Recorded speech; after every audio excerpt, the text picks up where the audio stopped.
Everyone, जैसे कि आप सबको पता है सुबह के बज चुके हैं 7 और मैं लेकर चल रही हूँ आपको एनसीईआरटी की हेवन।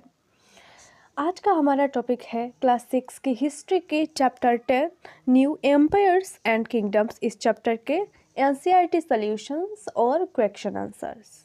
इस चैप्टर के फुल चैप्टर एक्सप्लेनेशन का वीडियो मेरे चैनल पर है, आप देख सकते हो। कहाँ मिलेगा आपको? इस वीडियो के डिस्क्रिप्शन बॉक्स अगर आप ओपन करते हो तो वहाँ पर आपको फास्ट में ही चैप्टर एक्सप्लेनेशन लिंक कहकर वो लिंक मिल जाएगा वीडियो का। आप वहाँ से क्लिक करके आसानी से देख सकते हो। तो पहले आप जाके चैप्टर को देखो, फिर आप क्वेश्चन आंसर को देखना। सो चलो स्टार्ट करते हैं इसको। स्टेट वेदर ट्रू और फॉल्स। पहला जो हमारा क्वेश्चन है वो है ट्रू और फॉल्स का। फर्स्ट है, हरिसेना कंपोज्ड ए प्रशस्ति in praise of Gautamiputra Shri Satakarni. सो ये फॉल्स है, क्योंकि हरिसेना जो थे कोर्ट पोएट थे किस रूलर की?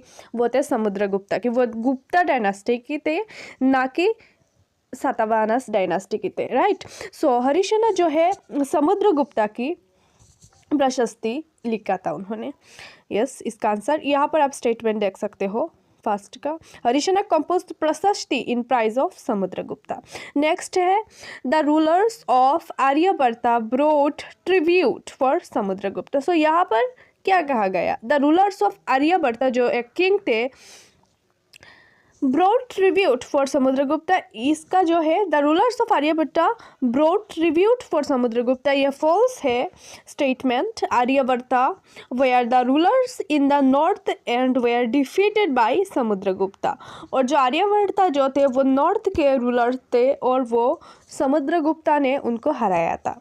द रूलर ऑफ गाना संघा who ruled Assam brought tributes from Samudragupta. और जो गाना संघा के रूलर्स थे आसाम के साथ साथ और भी बहुत सारे ट्रिब्यूट्स की रूलर्स जो थे समुद्रगुप्ता ने उनको हराया था।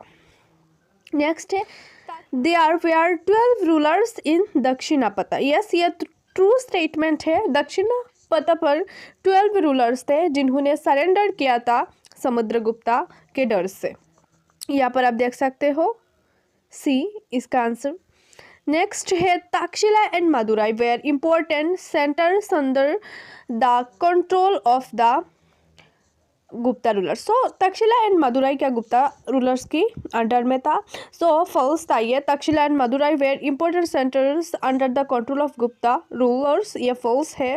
प्रयागा, इलाहाबाद, पाटलिपुत्रा, पटना एंड विजन were the centre of the powers of Gupta. So Guptas के जो सेंटर्स थे वो थे इलाहाबाद, पटना एंड विजयन, ना कि Takshashila and Madurai. Okay, next है, Aihole was the capital of the Pallavas. Aihole क्या पल्लवास की कैपिटल था? चलो देख लेते हैं। सो फॉल्स था। एहोल जो है पल्लवास था, पल्लवास जो डायनास्टी है उसका कैपिटल नहीं था।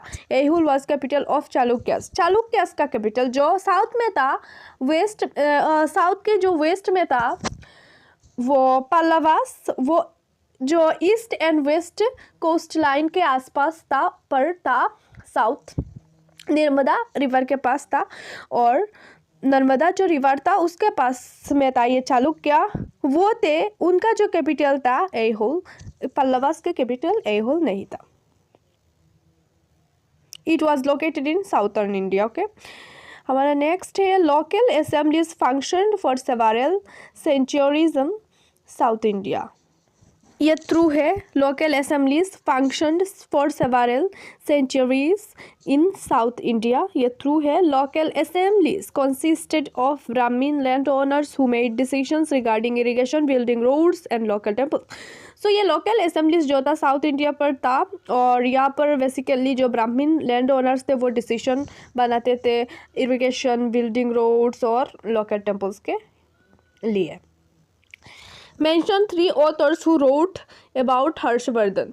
सो हर्षवर्धन जो एक रूलर थे उनका 3 ऑथर्स के बारे में बताना है जिन्होंने हर्षवर्धन के बारे में लिखा था। सो सबसे पहले जो लिखा था वो है Banabhatta. He wrote Harshacharita the biography of Harshvardhan.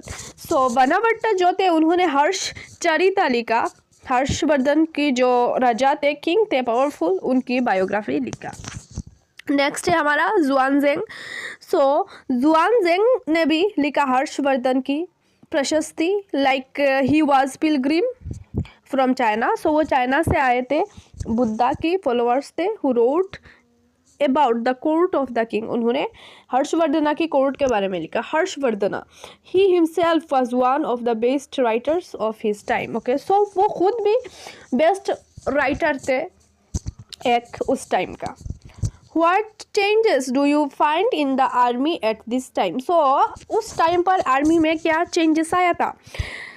The king started maintaining a well-equipped army. So Kings ने अपना एक जो आर्मी है वो हमेशा के लिए एक मेंटेनेंस स्टार्ट कर लिया, मेंटेन करके रखते थे, हमेशा वॉर के लिए रेडी करके रखते थे। Additional man power was supplied by the military leaders when ever Kings needed them. So additional जो मैन पावर थे वो भी अपने मिलिट्री पर आके राजा को प्रोटेक्ट करते थे जब राजा को उनकी ज़रूरत होती थी।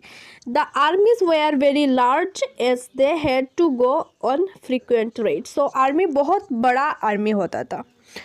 What were the new administrative arrangement during this period? So उस टाइम पर न्यू जो एडमिनिस्ट्रेटिव अरेंजमेंट्स था वो कैसा था?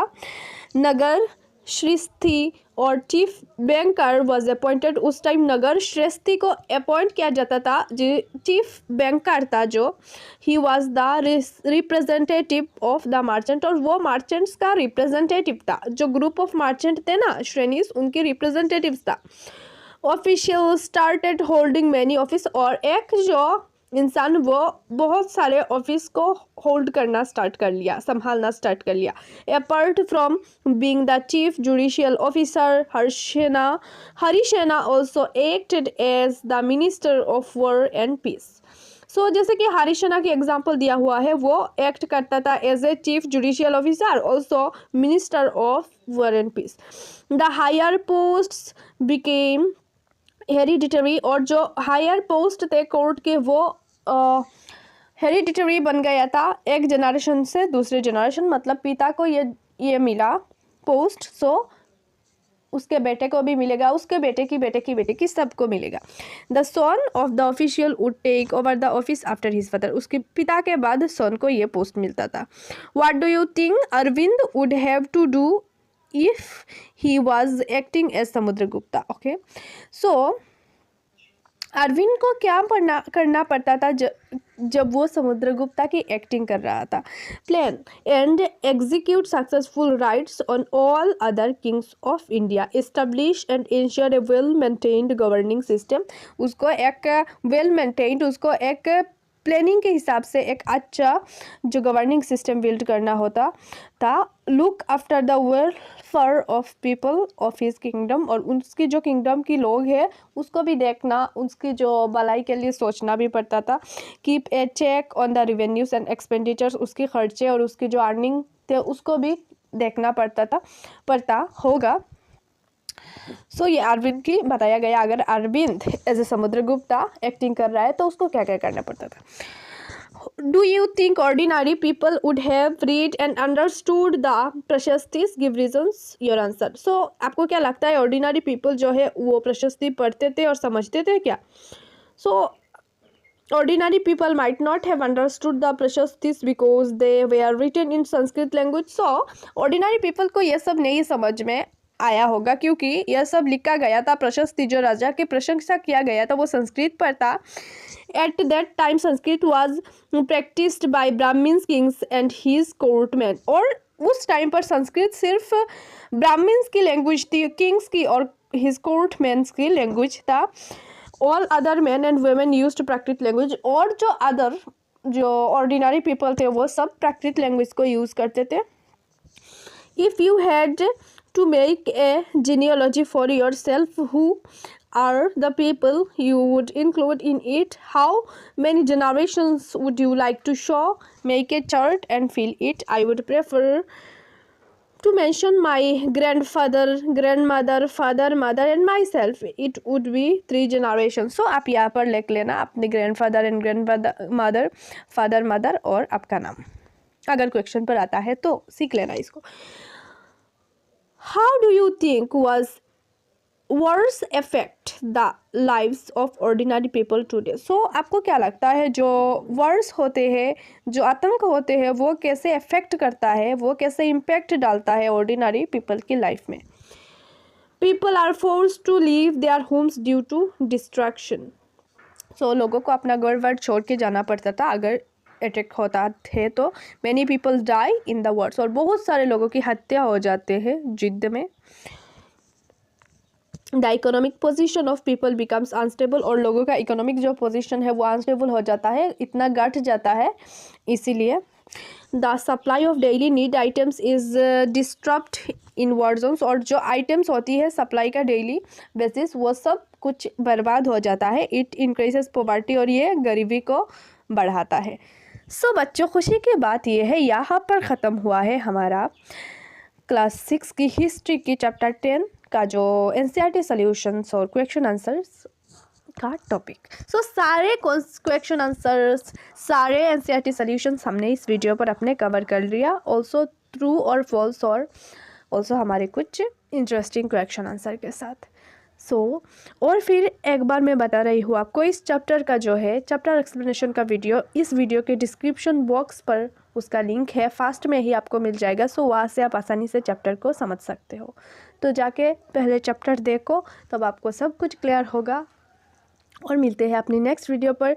और हाँ, अगर आपको इस वीडियो से कुछ भी मदद मिला हो, कुछ भी अच्छा लगा हो, तो आप एक लाइक कर देना, ताकि मुझे भी पता चलेगा कि हाँ आपको अच्छा लग रहा है वीडियो। तो मिलते हैं अपने नेक्स्ट वीडियो पर।